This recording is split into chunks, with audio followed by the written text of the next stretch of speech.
Welcome to my channel again. তো দেখো, চলে আসছে নতুন আরেকটা ভিডিও নিয়ে। তো আজকে এই ভিডিওটাতে আমরা আলোচনা করব, সামনেই তোমরা জানো যে 1 ফেব্রুয়ারিতে বাজেট রয়েছে। তো সেই বাজেটে অঙ্গনওয়াড়ি কর্মী এবং আশা কর্মীদের স্যালারি নিয়ে আমরা বিভিন্ন জায়গাতে বিভিন্ন রকমভাবে করে কিন্তু দেখছি যে স্যালারি ইনক্রিজ করতে পারে। দেখো, এগুলোর সত্যি কি তোমাদের বেতন বৃদ্ধি হতে পারে কি না, এটা একটা খুবই গুরুত্বপূর্ণ একটা বিষয়। সেই বিষয়টা আমরা দেখব, এবং এছাড়াও আরও নতুন নতুন অনেকগুলো তথ্য উঠে আসছে, যেমন পার্লামেন্টে এটা নিয়ে ডিসকাশন হয়েছে।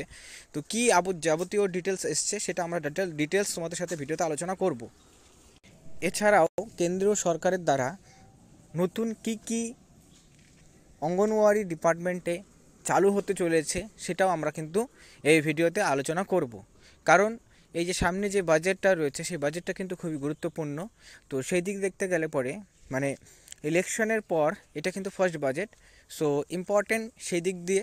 তো কর্মীদের লাস্ট অনেক বছর ধরেই কোনো রকম বেতন বৃদ্ধি করা হয়নি সরকারের দ্বারা। তো সেই দিক দেখতে গেলে পরে বেতন বৃদ্ধিটা খুবই একটা গুরুত্বপূর্ণ বিষয় উঠে এসছে। তো এটা নিয়ে ডিটেলস আলোচনা করব, তাই ভিডিওটি শেষ পর্যন্ত অবশ্যই দেখবে এবং দেখার পর নিজস্ব মতামত অবশ্যই জানাবে। আর যদি তোমাদের ভিডিওটা ভালো লাগে লাইক করবে, চ্যানেল নতুন থাকলে চ্যানেলটাকে সাবস্ক্রাইব করবে এরকম ভিডিওসগুলো সবার প্রথমে পাওয়ার জন্য। তো চলো সময় নষ্ট না করে আজকে যে আপডেটটা রয়েছে সেই আপডেটটা ভিডিওতে আমরা ডিটেলসে আলোচনা করি।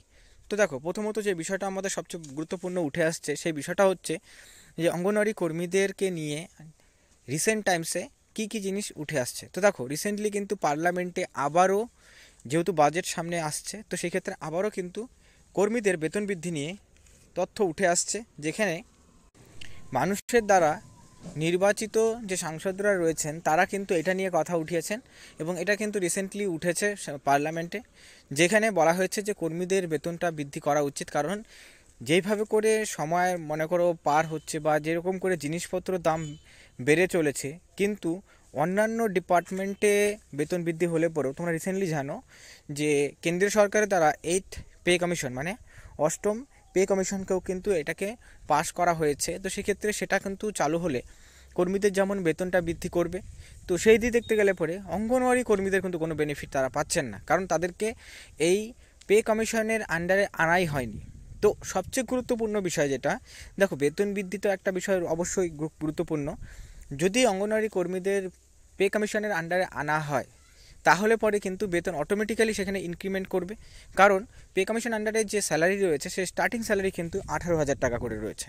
তো এটা কি আদৌ সম্ভব এই নেক্সট বাজেটে? তো দেখো, নেক্সট বাজেটে কিন্তু এটা কার্যকর হওয়ার সম্ভাবনা বলতে গেলে পরে অতটা কিন্তু নেই। ঠিক আছে, এমন না যে শুধুমাত্র এই বাজেট আসবে বলে বাজেটের মধ্যেই তোমাদের বেতন বৃদ্ধি নিয়ে পে কমিশনের আন্ডারে নিয়ে আসা হবে অঙ্গনওয়াড়ি কর্মীদেরকে, সেটা কিন্তু না। ঠিক আছে, কারণ এটা হতেও কিন্তু তোমাদের মিনিমাম একটা টাইম লাগবে। যে মনে করো সঙ্গে সঙ্গেই সরকার কিন্তু এটাকে চালু করবে না, এখন কতদিন সময় লাগবে সেটাই হচ্ছে খুব গুরুত্বপূর্ণ বিষয় দেখার রয়েছে। আর বেসিক্যালি কি এখানে স্যালারি ইনক্রিজ করবে কিনা, দেখো স্যালারি ইনক্রিজ করার কিন্তু চান্সেসটা অবশ্যই রয়েছে। কারণ দেখো, প্রত্যেকবারই কিন্তু বাজেটের মধ্যে অঙ্গনওয়াড়ি কর্মীদের জন্য, আশাকর্মী বা চুক্তিভিত্তিক কর্মীদের জন্য কিছু না কিছু কিন্তু সরকার তরফ থেকে দেওয়া হয়ে থাকে। তো সেই ক্ষেত্রে এর আগের বার যে বাজেট হয়েছিল সেখানে শুধুমাত্র অঙ্গনওয়াড়ি কর্মীদের যে আয়ুষ্মান ভারত যোজনা আছে সেই যোজনার সাথেই কানেক্ট করা হয়েছিল। তো এবারও কিন্তু অঙ্গনওয়াড়ি কর্মীদের কিছু না কিছু তারা কিন্তু অবশ্যই পাবেন। সেই ক্ষেত্রে দেখার রয়েছে যে কী কী জিনিস এখানটাতে অ্যাড হতে পারে। ঠিক আছে, সবচেয়ে গুরুত্বপূর্ণ যেটা স্যালারি, তো স্যালারি ইনক্রিজ হওয়ার চান্সেসটা অবশ্যই রয়েছে, এমন যে না যে একদমই নেই। কারণ লাস্ট 5-6 বছর ধরে কিন্তু কোনো রকমভাবে করে কেন্দ্র সরকারের দ্বারা অঙ্গনওয়াড়ি কর্মীদের বেতন ইনক্রিমেন্ট করা হয়নি। যদিও কিনা বিভিন্ন রাজ্য সরকার তারা কিন্তু বেতন বৃদ্ধি করেছে। পশ্চিমবঙ্গের কথা বললে পরে পশ্চিমবঙ্গ সরকার তরফ থেকেও কিন্তু যে ইলেকশনসটি ছিল সেই ইলেকশনের আগেও কিন্তু বেতন তারা বৃদ্ধি